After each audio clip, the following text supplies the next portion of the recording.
Hello everyone, and welcome back to Dragalia Foundry.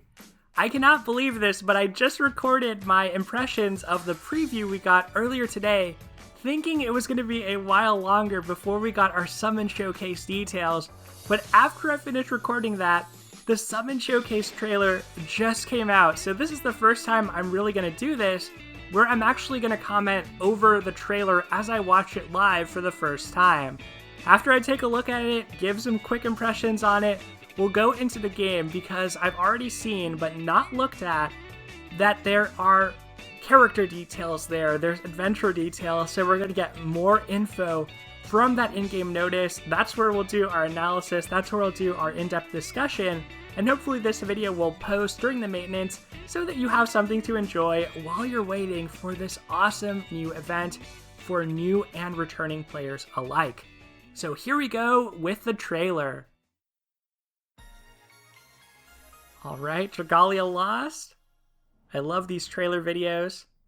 Ooh. That Fire Emblem music. Fire Emblem Lost Heroes. Fire Emblem Heroes, take the stage. My name is Marth. You have Marth. If ever you find yourself in need.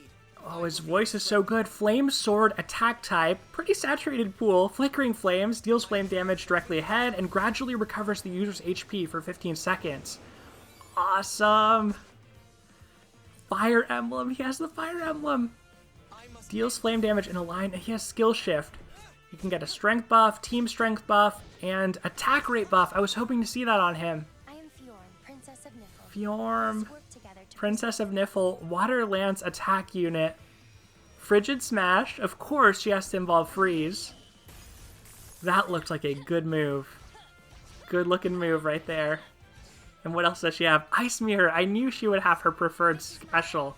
Summons Ice Mirror, deals water damage to target nearby enemies. Oh. Okay, that's interesting. I am Veronica, and you are? Veronica. Shadow Wand attack type. This time she says she's Veronica, not a rabbit. Guess Pence. Lower the user's HP the more damage the skill deals. Interesting mechanic. Nosferatu, a classic weapon. Restores HP, of course. Deals shadow damage and restores HP. It's perfect. And that looks like it's it for this trailer. Well, I am pretty hyped for it. I'm glad they actually gave Marth the Binding Shield. They gave him Fire Emblem, and it's actually a skill that he has. They gave Fjorm Ice Mirror, and that's a special that she has in her game. So this is almost like we get Legendary Marth in here with Fire Emblem, with that fire or flame element. I love it. I'm so pumped for it. I'm going to head over into the game now so that we can discuss all of the juicy details on these characters once we are there. Alright, so I've pulled up Dragalia Lost. I'm going to click here on the notices board. We're getting a Platinum Showcase. I'll talk about any of that stuff after this, but let's look at our summoning here. Announcing the next Summon Showcases, Fire Emblem Lost Heroes, and Fire Emblem Lost Heroes Platinum Showcase. Whoa, okay, so there's some interesting intersection here between the Platinum and the regular. So the next Summon Showcases, Lost Heroes and Platinum, kick off after the maintenance. The appearance rates for featured adventurers will be boosted during the Fire Emblem Lost Heroes Summon Showcase. This Summon Showcase features limited time 5-star adventurers Marth, Fjorm, and Veronica. The Fire Emblem Lost Heroes Platinum Showcase is a limited time summon showcase that works similar to a 10-fold summon in that one summon will get you 10 results. The difference is that one of the limited time 5-star adventurers is guaranteed to appear. You guys, this is so cool. So we're going to have to see how much this costs. Maybe the other notice tells us. And you can only do it once, and you have to use Diamantium. That's the deal with these Platinums. It is a paid thing, but at least you know you're getting something for your money. That's the thing I appreciate about this. So let's pop over here to see if we get some info. So it sounds like this is a Platinum Showcase for a 5-star dragon. So this actually sounds like it's something different. These are not guaranteed, and this starts on April 30th. So this is just showing off some different 5-star dragons. So this is a different thing. There's 2 Platinum Showcases happening then. So let's see about the availability period, April 25th to May 14th. That makes sense. That's the event duration. Read on for a closer look at the featured adventurers for the showcase and the Platinum version of the showcase. Don't forget, you're guaranteed one of the blue adventurers in the Platinum Showcase. And in the past, Platinums have cost 1,500 Diamantia, which was the cost of a tenfold. Now that tenfolds are only 1,200, maybe that's how much they'll cost, where basically you're paying for a tenfold anyway, but you're guaranteed to get something good. So Marth, a fire sword, another fire sword. We have a lot of them, but Marth is probably going to separate himself through his kit, I'm guessing. My name is Marth. If ever you find yourself in need, I will be your strength. Such a good character, Marth. The popular and kind Prince of Altea who cares deeply for his friends. He has the blood of the hero Henri in his veins and wields the divine sword Falchion. Despite having saved his entire country, he's personable and down to earth. That is the Marth that we know and love. You can see the Fire Emblem or the Binding Shield there in the background. I am not an expert on Shadow Dragon. I played the DS remake, and honestly, it was a little bit of a bad remake compared to something like Echoes, but I did play through that, and I know Marth mainly through Smash and through his role in buffing units in Fire Emblem Heroes. That flame aura around him in the teaser earlier today was a pretty clear signal that he would be a flame unit, and he is a fire legendary hero in Fire Emblem Heroes. His first skill, Flickering Flames, deals flame damage directly ahead and gradually recovers the user's HP for 15 seconds. HP regen is so good in Dragalia Lost because it future-proofs you against any damage you're going to take going forward for those 15 seconds. It is a very powerful thing, and depending on how much the heal is, this could be good, and the fact that it's his first skill, generally speaking, first skills charge more quickly, so it's likely you'll be able to cast this repeatedly, maybe even fast enough that you have no downtime on this regen. Then of course we have Fire Emblem, the namesake, deals flame damage to enemies in a line and activates skill shift if the attack connects. Phase 1 increases the user's strength by 10% for 10 seconds. Phase 2 increases the entire team's strength by 10% for 10 seconds. And Phase 3 increases the entire team's strength by 10% and their attack rate, which is basically their attacking speed, by 30% for 10 seconds. So true to his nature, Marth inspires the people. Marth is a character who is a leader, and I love that this reflects that, and it means that he is going to be great for High Midgard Stormer, for buffing your allies. That is awesome with a character like Cerise, who wants to be receiving a lot of buffs. And honestly, my idea for Marth was, I was thinking more along the lines of Smash, like he might have his Dancing Blade, and I honestly thought they might use Skill Shift on that to basically give across the idea that he's doing different parts of that sword combo. One of the things I had hoped was he would interact with attack rate, because I feel like for a Lord, he is almost like a sword master. He is so speedy. He has that special Lodestar class as well, so I like how they're representing Marth here. His co-ability is the same as on all sword adventurers, it's Dragon Haste, and he has a brand new first ability, Last Boost, too. Fills 100% of the entire team's skill gauges when the user's HP drops to 30%. Are you kidding me? This is so good. What? Once per quest? Wow. I mean, if you can control when that happens, that is insane. That is absolutely insane. And it does require a little bit of coordination. Your teammates might need to try use their skills before this goes off. But that's kind of crazy. I'm just looking at this. That's kind of crazy. We've never had something like that before that is global to your team. Stun res of 100%, great for HMS like I just mentioned. I was hoping you'd have this. And then Flurry Devastation increases critical rate by 13% when the combo count is 15 or higher. I absolutely love how they represented him here, because that to me is that quickness that he has in Smash, that Dancing Blade, the fact that he is good at dealing critical hits. I think this is a cool representation of Marth, you guys. I'm sorry for gushing, but I am hoping I can get him. Let's take a look at Fjorm, though. I am Fjorm, Princess of Niffle. Let us work together to preserve the peace.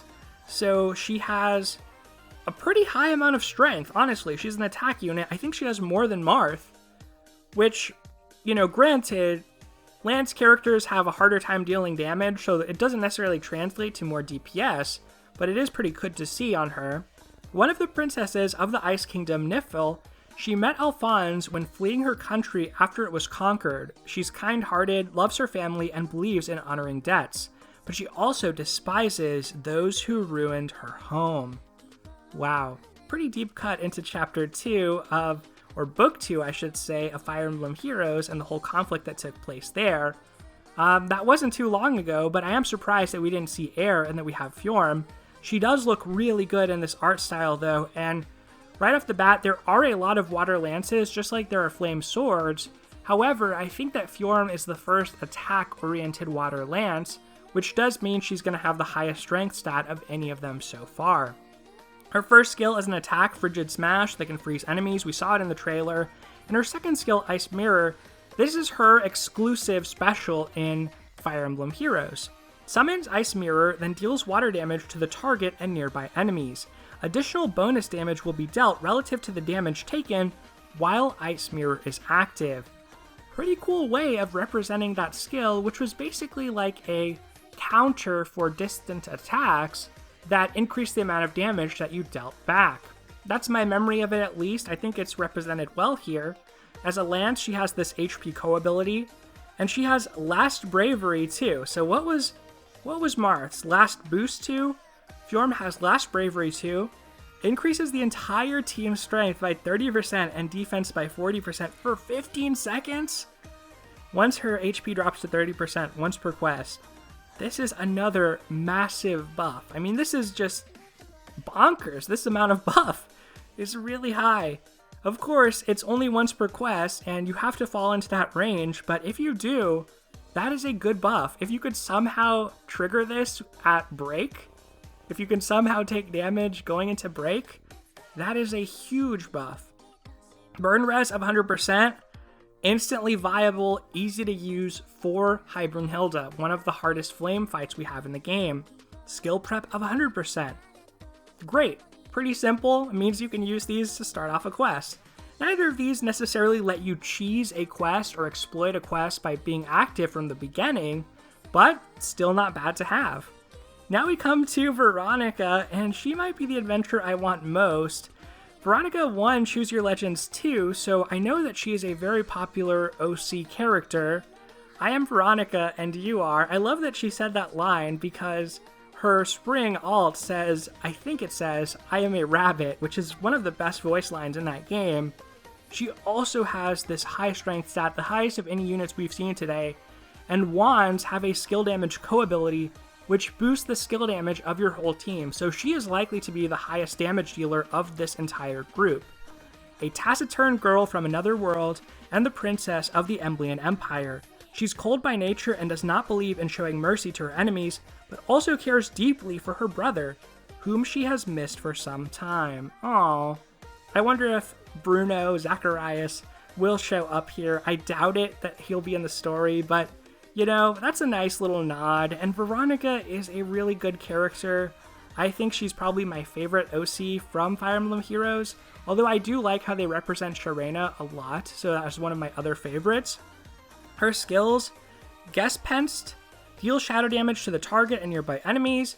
The lower Veronica's HP, the more damage this skill deals, and then Nosferatu deals shadow damage to surrounding enemies and restores 5% of the damage inflicted as HP to the user. This caps at 15% of her maximum HP. So these kind of seem at odds with one another at first glance. The good thing is it's two attacking skills, just like we saw on Fjorm, and just like we saw on, was Marth's? No, oh yeah, Fire Emblem doesn't just buff, it actually deals damage. So all three of these characters have an amazing kit in that they have two attacking skills. Skill damage wormprints are some of the strongest for attackers, and the more attacking skills you have, the better those are to use. So that is really good. And what you could do is let yourself fall low to take advantage of this, and then have Nosferatu ready afterward to be able to heal yourself up. Of course, we have that co-ability I just mentioned, and then Last Destruction too. So there's a theme here. increases the damage of the next attack skill used by each team member by 40% when the user's HP drops to 30% once per quest. That is a pretty large buff.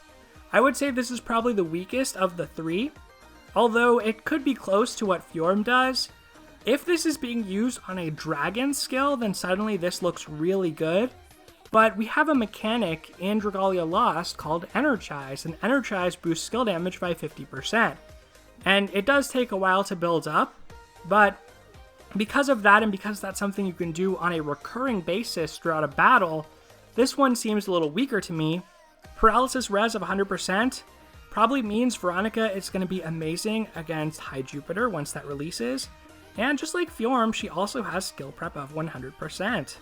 So let's see if there's any other details here. They'll be included in the pool for a separate Platinum Showcase, which will start during the Fire Emblem Heroes Platinum Showcase, but they will not be guaranteed summons for that. So yeah, that other Platinum Showcase where you get a dragon, you could get one of these at random, but it's not guaranteed. That's kind of what that's saying. Overall, I am so excited to see this. I'm glad that they're on the showcase. It would have been awesome if they were free units, but that's not really realistic. And honestly, there is something rewarding about happening to get even one of these characters. I think it'd be awesome and a great feeling. I'm definitely going to summon tomorrow. I'll probably wait a little bit to do my review just because so much is happening at once. I want to make a video on the defensive battles. I want to make a video on the event. And I also want to make a video just talking about the Wyrmprint change and what to get from the Wyrmprint shop. So a lot of content to work on over the weekend and next week. I'll do my best to keep up. Last thing I'll say is, if you are wondering about whether this is a good time to play Dragalia Lost or get into it, it definitely is. Running alongside this event, they are doing half stamina for the story, for the campaign. They are doing double rewards from Avenue to Power, which is where you get crystals to level up your characters and mana to progress their skill trees, basically. You also hear in the event details that any event quest or main campaign quest you complete can earn you these badges. So this is most similar to the story event we had earlier this year for Valentine's Day, where no matter what content you do in the game, no matter what you want to play, you're getting this reward as a bonus, and you can use these rewards, these badges, to view the story chapters for the event, and to get treasure from this treasure trade, like new stickers, a new sticker with Fjorm, summoning tickets, what appears to be probably Folkvanger here, Alphonse's sword, rupees, mana, a champion's testament. You can get some really nice goodies. So I strongly encourage you to check out the game if you're on the fence. This is a good time to play, and it's clear with things like this limited pack that's come out, with the changes to summoning that are happening, it's clear that they want to draw players in now. I am so excited to see what unfolds. But that's going to do it for this video, everyone. Thank you so much for watching. Take care, and I'll see you next time.